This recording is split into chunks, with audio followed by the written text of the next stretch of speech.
Hey folks, welcome back to Only the Best Fantasy Novels. My name is Robin, and today I want to talk about The Masquerades of Spring, the latest novella in the Peter Grant series by Ben Aaronovitch.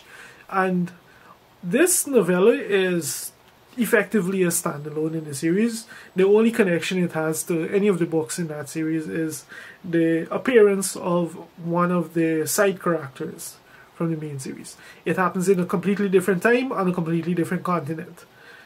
So there's no other correlation. You can actually read this if you want a taste of the series, of a taste of Ben Aaronovitch's style, and if you want to decide if Peter Grant is right for you. Like, I was looking online, and it's effectively a standalone novella.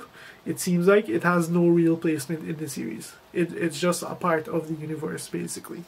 But yeah, enough about that. What is The Masquerades of Spring about? So, The Masquerades of Spring follows Augustus Berrycloth Young, who is he's a scallywag. He tends to dip his toes into the questionable side of the law, and he'll neither confirm nor deny. That's why he fled England to the New World after he ran into some trouble with the Folly. So he settled into his new life in New York. He's living a fairly posh life, and this happens, by the way, in the Roaring Twenties. So it's that kind of time period, and the last thing he wants to see is exactly who happens to darken his doorstep. None other than Thomas Nightingale, who is a character from the main, who is a side character from the main Peter Grant series. But basically, Thomas Nightingale is in town because he is tracking a magical artifact that's responsible for at least one known death, and he wants Augustus's help to do so.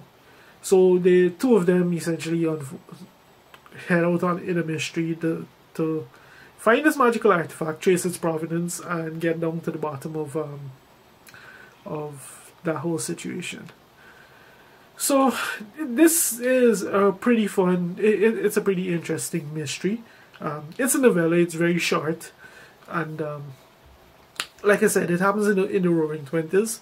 So as much as the mystery is a big part of the story, honestly, it didn't feel like that, because as Thomas and Augustus travel around investigating the provenance of this magical item, we kind of get a look at New York in the 1920s as they travel from speakeasy to speakeasy, because they're investigating an instrument that has relevance in the jazz scene specifically.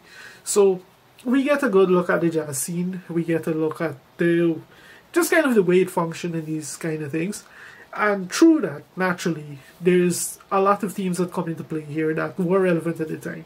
And it's pretty much what you would expect. Things like racism, abuse of power, abuse of privilege, and exploitation. This was capitalism as it really started to ramp up, and these kind of things. All of that is baked into this novella in different ways, as we see what's supposed to be a democratic society is really and truly anything but. So there's that aspect to it, which is already pretty heavy reading by itself. And then the most fascinating part of this novella, and something that was completely new to me, is the fact that apparently in the 1920s there was already a pretty lively, though unacknowledged, drag scene, and that's one of the core tenets of this book. That Augustus Berrycloth Young, he's a drag queen, and and as part of that, we see this whole new side of the 1920s that we honestly, for me, I didn't even know it was a thing, but apparently it was very prevalent. There are characters who are portrayed on the outskirts of this entire scene who are based off of very real historical figures, based on the notes that Ben Aaronovitch included at the end of this novella. So it was just fascinating to see how this component of society worked at the time, and the way that it interacted with the other parts of society. Because of course, like there's conflict with with like law enforcement and these kind of things, because this isn't the time when these kind of things were accepted, basically. So there's that whole component of it. And then the third component of this story is like the initial one that I mentioned, the mystery of what happens here. And that is pretty convoluted. It kind of flows in and out throughout the story as they explore these different settings and themes and narratives and so. And accompanying them also is a character who, for me, it felt like she was very... Her placement in the entire situation was very odd. Not just in the way that she was introduced to them, but the way that she was portrayed and these kind of things. It really and truly felt like she was being introduced in a way to set her up for something in the future that we're going to see in future books. That might or might not be the case, but I would not be surprised in the way that she was included. It didn't feel quite as harmonious as the rest of the story feels. But yeah, anyway, there's that. So all in all, a really fun novella, a really fascinating one if you're interested in those times, in that kind of setting and so. And it is in true Peter Grant series style. You know, it was just entertaining. Like Augustus, the novella is narrated primarily from the point of view of Augustus, and he's a bit of a, like I mentioned, that he's a scallywag and these kind of things.